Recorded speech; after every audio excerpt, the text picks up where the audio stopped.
Interview.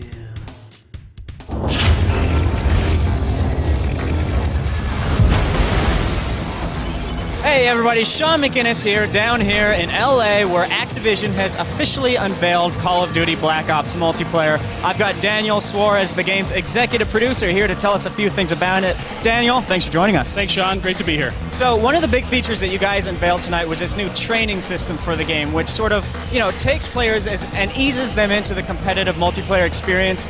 Call of Duty multiplayer has grown a lot more elaborate over the past few years, and this sort of, helps people ease into it, right? Sure. Well, it's cool because combat training is not just a training device, it's actually its own unique game mode as well. So what combat training is basically a new multiplayer progression path. It is not at all tied to the competitive progression path, so you can play both. And the way that it works is that you basically go into multiplayer, you can pick the number of bots that you're playing against. You can actually play also co-op, which is a cool feature in and of itself that I'll get to in a second. But basically you can go in, you can get a feel for the map, you get a feel for the guns, you can try out different guns, see what works for you, and you're just playing along. And it actually feels like you're really out there in the wild playing multiplayer, but it's not as frustrating to those people that are getting new into the system. Also, as you're playing combat training on the basic modes, you are getting hints about things that are happening when you're dying. So it'll detect and say, hey, use your grenades to do this, use this type of weapon to do that. This is a good location for this. And you'll also see that coming up on the menus as you're playing in-game. Well, let's talk about the co-op component to it. If we were at my house, we could play combat training together. We could play split-screen combat training. If you're at your house, I'm at my house, and we're like, hey, you want to just shoot around for a little while? We can go in the lobby, start up a co-op match of combat training. And then we can invite all your friends to join us as well. It's a great warm-up before you get into Call of Duty multiplayer. I've always found it takes me 1 or 2 matches to kind of, work out the kinks. I've done combat training and then run into the match, and I'm doing my best I've ever done because I've oiled up, so to speak. Now, after you guys showed off combat training, you sort of made our jobs a lot easier by distilling the presentation into a simple theme: customize, create, and compete. Talk to us about the 3 pillars of the game and what they mean for Black Ops multiplayer.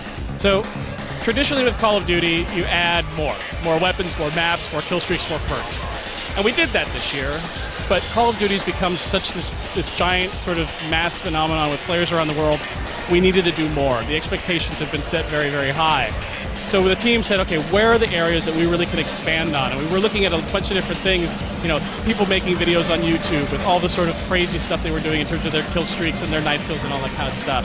And then we were seeing people saying, look, I want to have more identity in the game than just the emblems and the call tags that I unlock. So we really sort of focus on those 3 things. The compete really gives you the essence of the combat training, the wager match, and all that kind of stuff. So Dan, the Call of Duty series sort of made popular this notion of experience points in a first-person shooter, working your way up that level tree, unlocking things like that. Now you guys are sort of taking it in a new direction this year by adding currency, this whole economy to the game. Explain to us what that system is all about and how the idea originated. Well, currency really is all about player choice. This is how the idea originated. We wanted to give players more choice in how they ranked up. And it really is an extension of that kind of, I don't want to say it, but RPG experience. That's what experience was all about, XP was all about. But it's another layer of that. You still have XP, you still rank up, you still unlock things. But instead of unlocking everything in the game, you now unlock things by category. Once you've unlocked a category, you can spend your currency on anything in that category. We've got contracts, which is sort of your investment type of mechanic. We've got wager match, which is your gambling mechanic. And gambling is sort of a natural extension of the currency system for us. We love gambling. We're big gamblers. We love going to Vegas. And that we wanted to bring that excitement to Call of Duty Black Ops. And that, I think, is one of the most, to me, exciting aspects of the game and the currency system is wager match. Yeah, let's go into a little bit more detail on the whole gambling mechanic, because, like you said, that is one of the most exciting elements of the game. How does that work? Exactly how much are you risking in these games, and what's the payoff?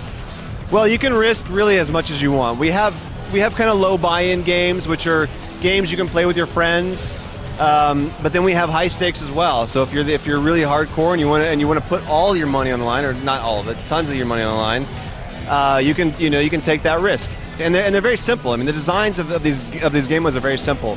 For example, one in the chamber, everybody spawns in with a pistol. They get 1 bullet and they get 3 lives, and that's it.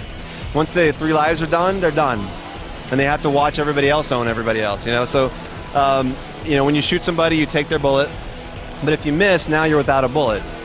And it creates a lot of interesting dynamics and tactics. Some players will just melee so they can collect bullets.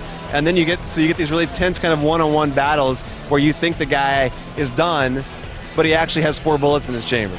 So it's stuff like that. It just creates a really interesting dynamic because because the rules are so simple, these game modes. That's the Cold War right there. Subterfuge, sneaking around, acting like a spy. Exactly, yeah. The customize really allows you to play with the emblem editor. Create your own emblem, make your own, create a class, make the game you want to play. So customization was a big thing for us. The emblem editor is one of my personal favorites because I sit around and make emblems all day long. Not really all day long, but what I love about the emblem editor is that nobody has the same emblem. Everybody's emblem is unique because you've got up to 12 different layers that you can select.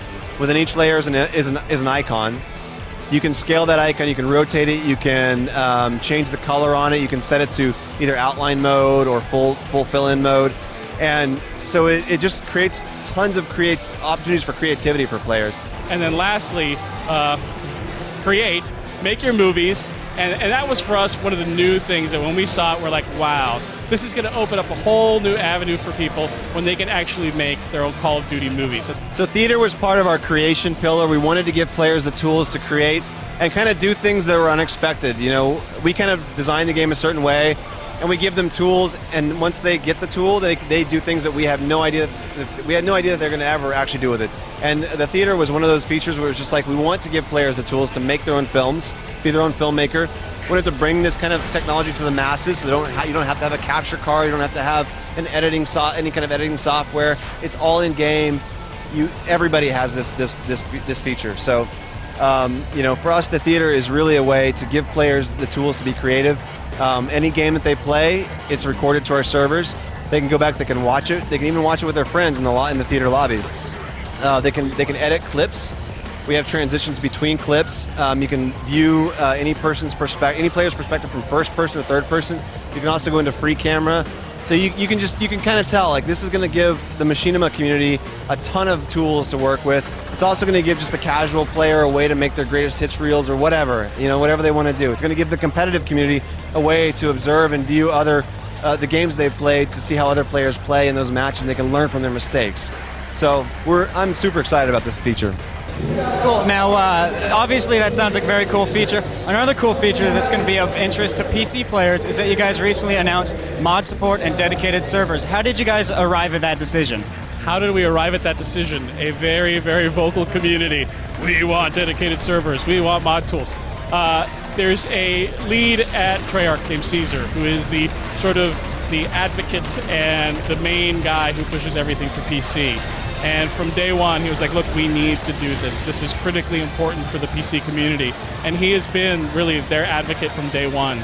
So that was one of the things, really, as we were developing Black Ops, we knew we were going to support it. All right, Daniel, thank you very much for your time. If you could just finish us off by letting the very few people left in the world who don't know when Black Ops is coming out, the game's release date. So Call of Duty Black Ops comes out November 9th. So we will see you guys on the battlefield. Thank you. There you guys have it. That's your look at Call of Duty Black Ops. Keep an eye out for more coverage.